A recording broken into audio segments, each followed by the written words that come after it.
Bonjour à tous et à toutes, c'est l'entreprise Gouy Père et Fils. Aujourd'hui nous venons, enfin et après plus d'1 an d'attente, vous présenter une série de vidéos sur un chantier que nous nommerons le manoir.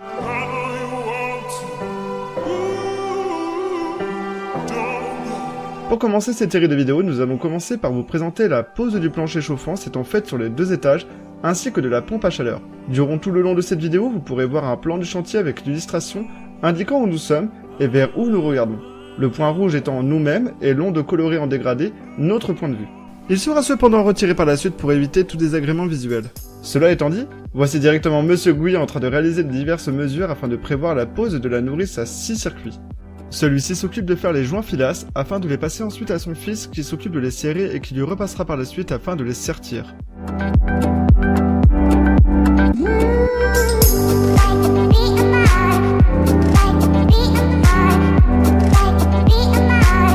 Mais voyons plutôt que pendant ce temps, un technicien s'occupe de tracer au sol le chemin à suivre pour la pose des tuyaux du plancher chauffant en suivant les plans du calpinage. Les plans que vous voyez nous ont été apportés et fournis par le cabinet d'architecture Pépin de Banane avec qui nous avons travaillé sur ce chantier.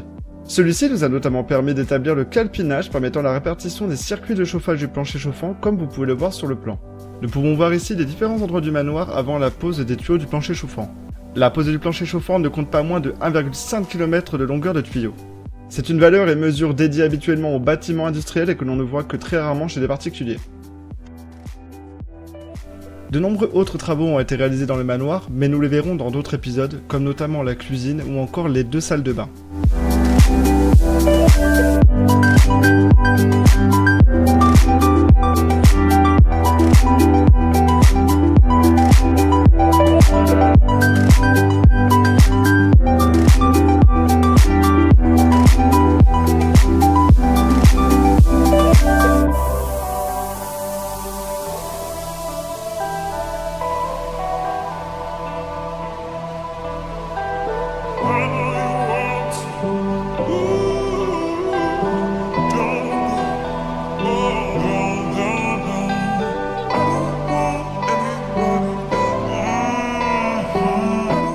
La structure ou cage en métal que nous pouvons voir ici est l'emplacement prévu pour la salle de bain que nous nommerons salle de bain 2.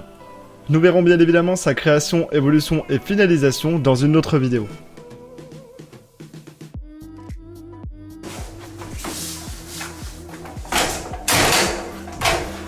Fièrement armé d'un outil nommé agrafeuse, je m'attelle à appliquer au-dessus des tuyaux des agrafes dans l'isolation thermique du sol, permettant à ce que les tuyaux soient à leur emplacement prévu par le calpinage. Les agrafes sont utiles pour que les tuyaux soient à leur bonne place et la gardent surtout lorsque la chape en béton qui va être coulée par la suite ne les bouge pas. Par la suite, un revêtement de sol, soit du parquet pour le chantier actuel, sera appliqué et il est inimaginable de pouvoir remettre en place un tuyau ayant bougé après. Le calpinage a permis d'établir le chemin qu'allaient devoir suivre les tuyaux pour pouvoir chauffer de manière adéquate et convenablement toutes les parties constituantes chaque pièce. C'est ainsi que l'on relèvera des tuyaux passant près des murs et faisant des boucles bien structurées, permettant d'éviter la formation de ponts thermiques, soit de fuite de chaleur d'une pièce. Nous pouvons voir aussi qu'à certains endroits, il n'y a aucun tuyau qui passe et c'est une chose voulue. En effet, le calpinage prévoit aussi l'emplacement d'éléments constituant les pièces qui vont être mis en place ultérieurement et dont il est inutile de chauffer en dessous, comme notamment des placards ou des meubles de cuisine.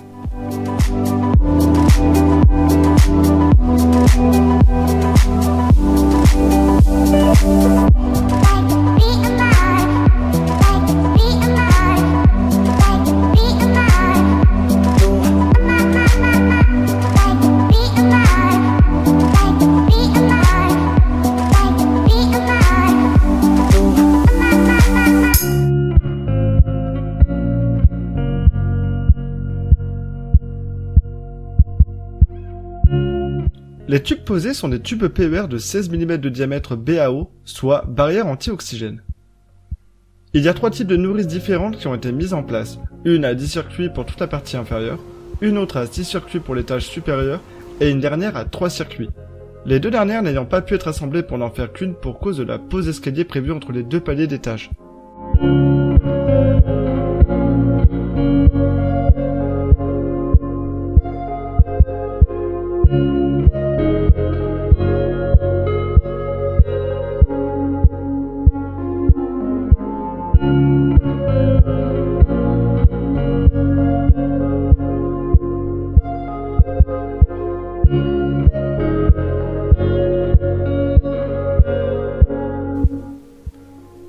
Voici enfin l'apparence du chantier après la pose de la chape.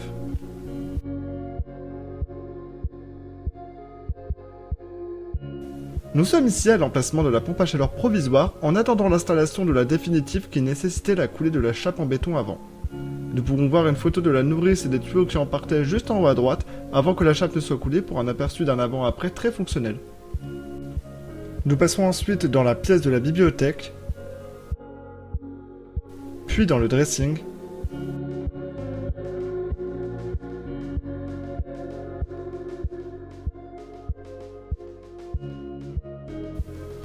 ainsi que dans la salle de bain 2 avec l'emplacement de douche prévu.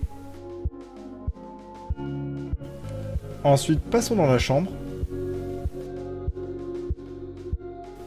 dans la salle de jeu avec un avant-après relatif,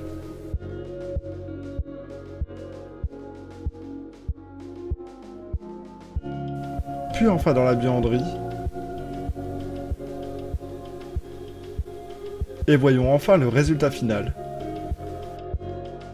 Sur la droite, nous pouvons voir effectivement la mise en place finale de l'escalier.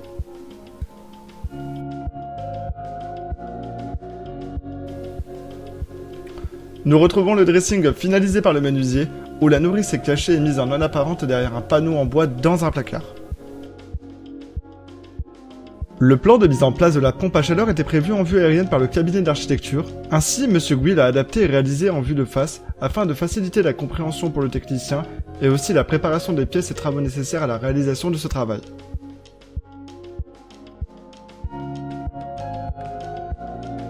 En simultané, il était à prévoir l'évacuation et l'alimentation de la salle de bain 2 qui sera, comme je l'ai déjà dit, vue en détail dans un prochain épisode.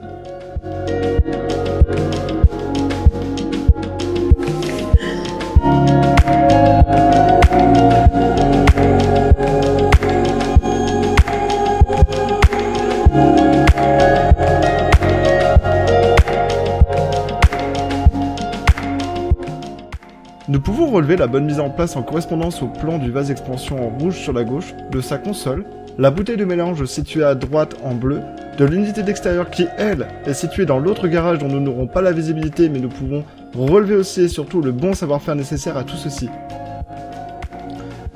En effet, le savoir-faire nécessaire au travail des tuyaux en cuivre relève de l'art, c'est ainsi que vous pourrez retrouver un post datant d'il y a plusieurs mois narrant la maîtrise parfaite du fils Gouy dans cette réalisation.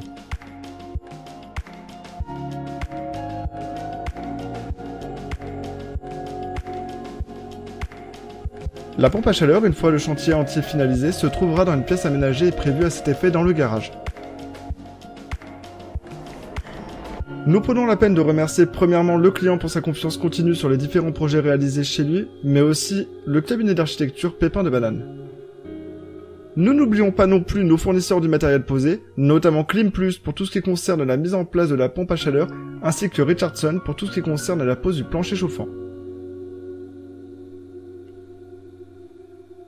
Nous vous remercions pour votre visionnage et en espérant vous retrouver nombreux pour les prochains épisodes de cette série de vidéos basées sur le manoir.